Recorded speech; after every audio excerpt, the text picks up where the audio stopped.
Telangana government has introduced குடும்ப ஓய்வூதியமாக 1200 ரூபாயும் மேலும் சிறப்பு ஓய்வூதியம் பெற்று வரும் குரு அங்கன்வாடி பணியாளர்கள் மற்றும் வனக்கல பணியாளர்கள் உள்ளிட்ட இதர சிறப்பு காலமுறை உதவி பணியாளர்கள் இறந்துவிட்டால் அவங்களுடைய குடும்பத்துக்கு குடும்ப ஓய்வூதியமாக 1100 ரூபாயும் வழங்கப்படும்.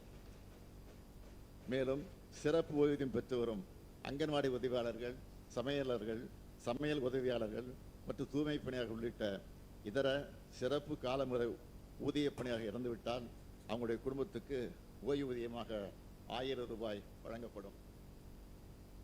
சிறப்பு ஓய்வூதியம் பெற்று வரும் மேற்கூறிய பணியாளர்கள் உயிரிழக்க நேரிட்டால் இறந்த பணியாளர்கள் இறுதிச் சடங்கு செலவினங்களுக்காக 20,000 ரூபாய் வழங்கப்படும்.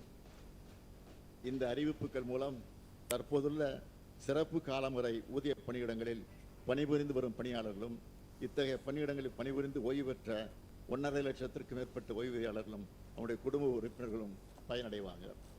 அடுத்த அறிவிப்பு, அரசு பள்ளிகளில் பகுதி நேர ஆசிரியர்களாக பணிபுரிந்து வரும் ஆசிரியர்கள் தங்களுடைய பல்வேறு கோரிக்கைகளை வலியுறுத்தி போராட்டத்தை நடத்தி கொண்டிருக்கிறாங்க.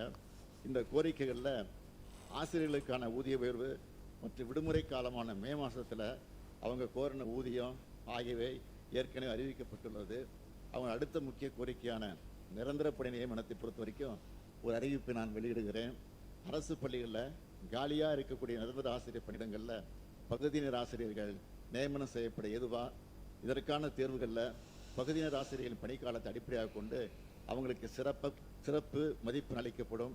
இதற்கான சத்துணவு அமைப்பாளர்கள், அங்கன்வாடி பணியாளர்கள், கிராம ஊராட்சி செயலாளருக்கான ஓய்வூதியம் 2000 ரூபாயிலிருந்து 3400 ரூபாயாகவும்,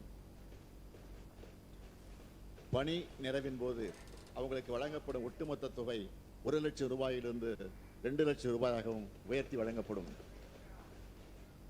குறு அங்கன்வாடி பணியாளர்கள் மற்றும்